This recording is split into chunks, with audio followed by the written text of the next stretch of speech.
Mic check. Mic check, 1, 2. 1, 2. All right. How's that visual? It looks pretty good. Right, yeah. When you have the brick wall in the background. The brick wall. Right. Yeah. So welcome back, everybody. Voices Unchained. Conversations with the formerly incarcerated. Yeah. And here we are. We're going to just dive right in here into this next conversation with my cool guest here, Dezman. Hey. And so Dezman, what was your experience from the last interview, and did you want to just share a bit? Well, it's gotten out. A lot of people really were able to connect with a lot of the stuff that I spoke about, Nice. including some of the guys in the AIPP program out there in Baker City. The AIPP program. So tell me a bit about that. What's the?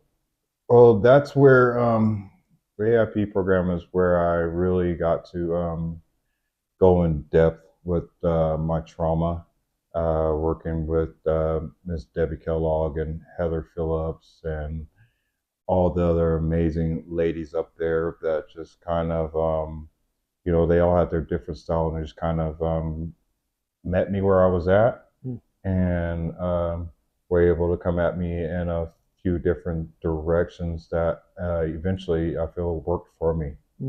So you had a team of people working with you. Yeah, like they say, there's it takes a village. It takes a village. Definitely had that up there. Yeah, every last one of them. I love those ladies up there. And you were saying that the focus was trauma.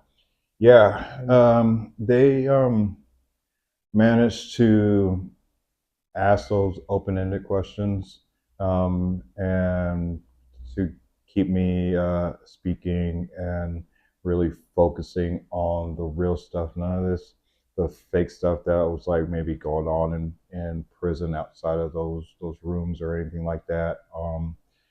They really got to know me.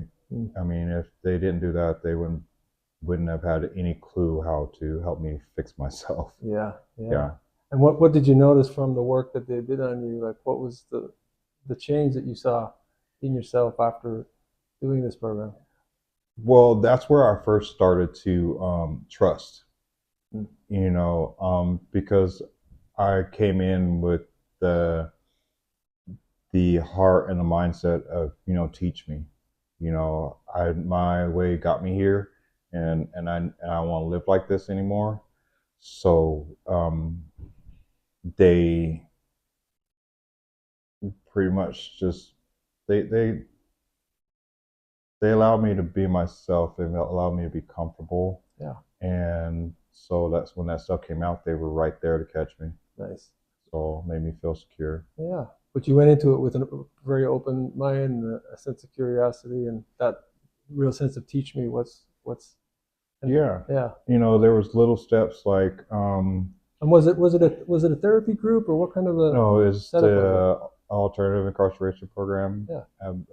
It's intensive therapy, and they throw all kind of different things at you to make you really think about what you're doing. Accountability is really big.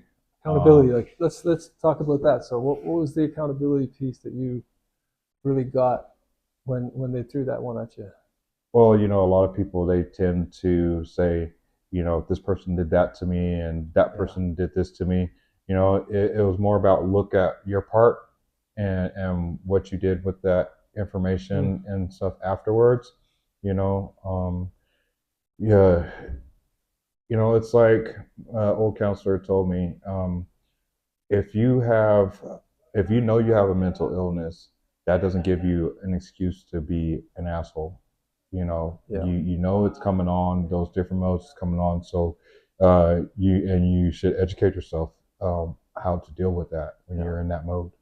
So if you know you have a mental illness, you say that again, if you know that you have a mental illness, that means you're aware of it. That you're aware of it. That responsibility goes into your hands in order to get the proper knowledge and treatment that you need. That's right. It doesn't give you a right to just be an asshole and say, hey, I'm an asshole because I've got PTSD. Right. You know, Doesn't give you the excuse to be an asshole just no, because you have that condition. no, I do have PTSD myself.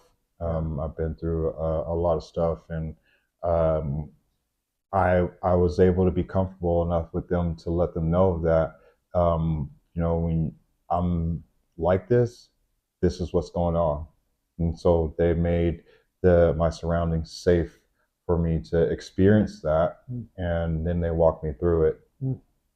And as a result of that, like what changed in your behavior on, like, let's say when you came out and that PTSD stuff sort of obviously eventually surfaces at some point. Yeah, it surfaces sometimes, Yeah. but these days I'm aware, more aware of my surroundings, more aware of how I'm feeling, how I'm thinking, Mm. and with the stuff like our reflection time at night, I was able to sit down and write some things, some reminders of how I was feeling and what I was going through. Yeah. Our There was a class towards the end. Where we had to write letters from our victim's perspective, Mm. and that kind of threw me off because I didn't consider like me taking care of my sister by selling drugs victimized her. But Mm. I had and accountability. I have to take my part in that. Yeah. There's always another option. That's right. You And, know. and and when you're able to take accountability and like step into somebody else's shoes, for example, a victim, like what's the experience of just like what does that do to you? You know, when you can put yourself in that somebody else's shoes. It makes me respect others more Yeah. and be more have more compassion to other people's feelings, thoughts, and what they're going through. Yeah. You know, Because like when you're in your criminal mindset, right? It's all about you, right? yeah, There's no way you don't really step into anybody else's shoes in no, those moments, right? it's me, and who Yeah. cares about anybody else? But once you learn to put yourself in other people's shoes, I believe it's humbled me. Hmm. You know, Yeah. I'm really trauma informed. Especially being here at Golden Rule, Absolutely. it's a major thing. Yeah. Not trying to re-traumatize people, and so I move carefully, and I have compassion to. I mean, I just got off the phone with somebody telling me he was gonna beat me up and all kind of stuff because I'm just not uh, fixing his problem. I'm not here to fix anybody's problem. I'm here to coach them from where they're at to where they want to be. Hmm. And I Yeah. can't force anybody to do anything. Right. You can't force anybody to do anything. That's right. No, Yeah. I have to step through that door. So that was one of the pieces you got from AIPP was that accountability and that sense of being able to be aware of yourself, what's going on emotionally, what's happening mentally, and then that capacity to have empathy for others in the sense of being able to step into their shoes so you could actually take on the perspective of what it was like to be a victim, Right. you know. And so what else did you learn from the AIPP?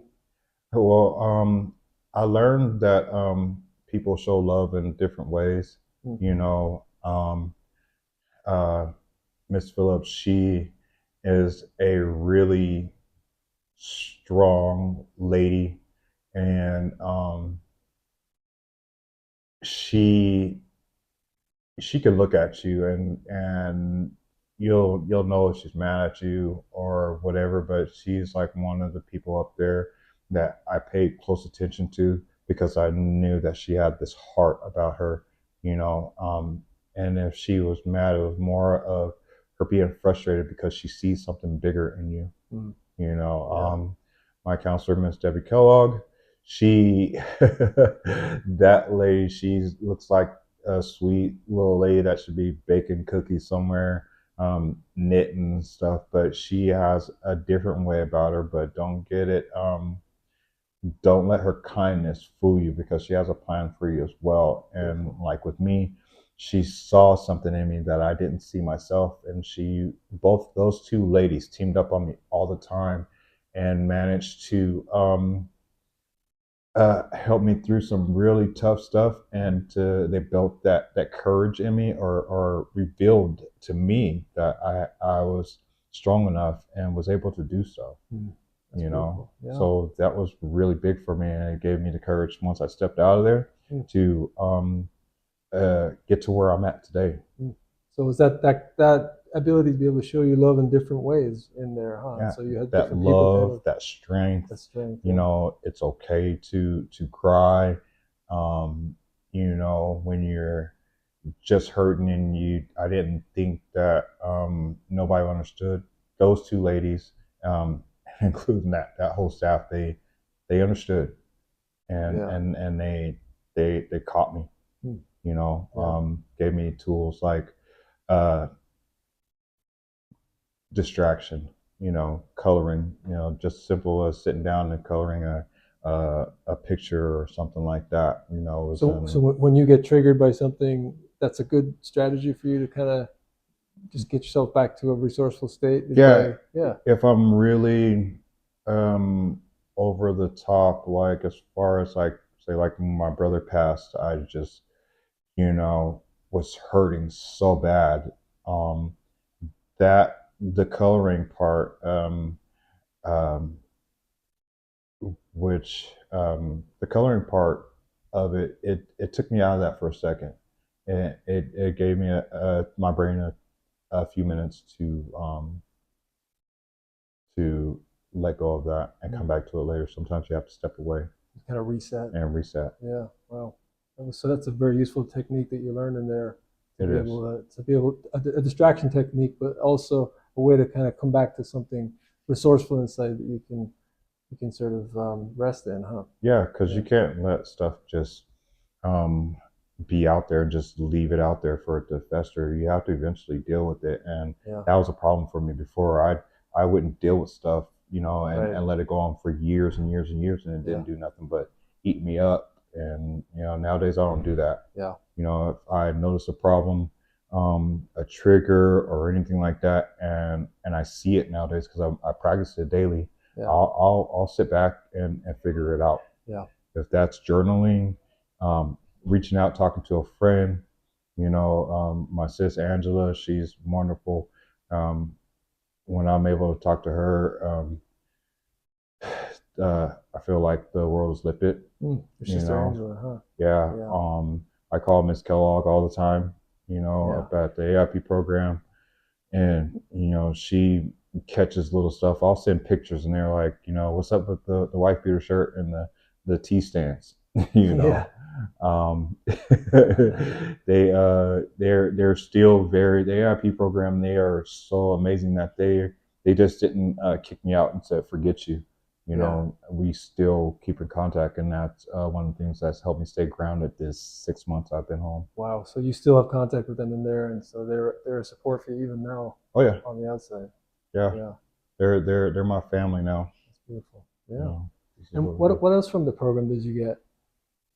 So you Um, got this knowledge that love comes in different ways, and so many people in there showed you a different perspective and some techniques and how to deal with stuff when it comes up.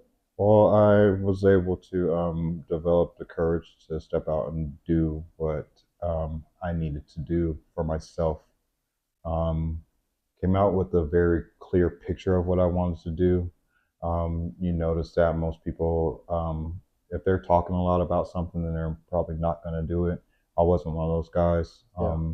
I talked about it with my counselor a little bit, but you know, everybody was watching to see what I was really going to do when I came out, and this is what I did. Mm. You know, Yeah. I came home, I stayed focused, got a sponsor, um, went right to Pathfinders for my aftercare, and from there, Work Source, which all those places helped me out. Recovery Cafe, um, even On Track for a moment, and then here, and this has been my home. Mm. You know, Yeah. the all men's meeting right around the corner from here on Wednesday nights. I haven't been there in a few weeks, but you know that's a safe space for me as well. Yeah. So you have enough. You have a lot of support built around you, and there was no way you were going to. You had made a choice at that point, or at some point, where you're like, I'm not going down that path again, No, and I'm going to use the support that's surrounding me and draw on it. And yeah. yeah, you know, and I was blessed enough to um, have those people in that circle just really um, support me and encourage me to do more, you know. Yeah. So it's, I mean, this is what I'm doing. You know, my boy Rico, may he rest in peace. He said we ride with winners, and he always would come and get me. We would, you know, I volunteered doing some stuff with him, and even just riding and talking. You know, Yeah. um, and I kind of I had a hard time when he passed, um, but I had to get back up because I know that's what he would have wanted. He didn't want me to give up. Yeah. So yeah. And if you had something you could say to anybody inside now who's doing the AIPP program, maybe they see this video at some point, like, is there any advice you could give them, or what would you Yeah, say? if you're in an AIP program and you're listening to this, man, um, my hope for you is that you seriously take the program serious, get out of your feelings, and really learn something there. Don't I wouldn't waste too much time on stuff that's not going to uplift you or help you move forward in life. I mean, right now I'm 6 months away from where you're sitting at right now, and I have a wonderful job being able to help people as yourself. That's in there. You know, I have a home, I have a couple cars. You know, I have birthdays. My job threw me a birthday party. I've been doing some rafting. You know, I'm volunteering at the church and stuff. So your blessings are going to start right there. Is what you put into it. If you want a better life, listen to those ladies and don't be disrespectful. You know, those ladies they care a lot and they have a lot on their plate, and they still manage to have a individual relationship with each and every one of you and stuff, because if they can make it through to me, um, you guys are truly blessed where you're at. And plus, our AIP guys out of Baker City, and 9 out of 10 guys coming out of there are doing amazing now. You know, these guys have got jobs, they got roof over their heads, they got their driver's license, they're moving forward, and we all connect. You know, it's that place started a little family, and our moms that are sitting up there, you ladies deserve a lot of credit because you saved my life, and I know you saved a lot of other guys that came here to Jackson County's lives too. You know, we're holding it down, and hopefully you guys are proud as well. Thank you, Dezman. Yeah. Beautiful. We'll just pause it right here. Yeah.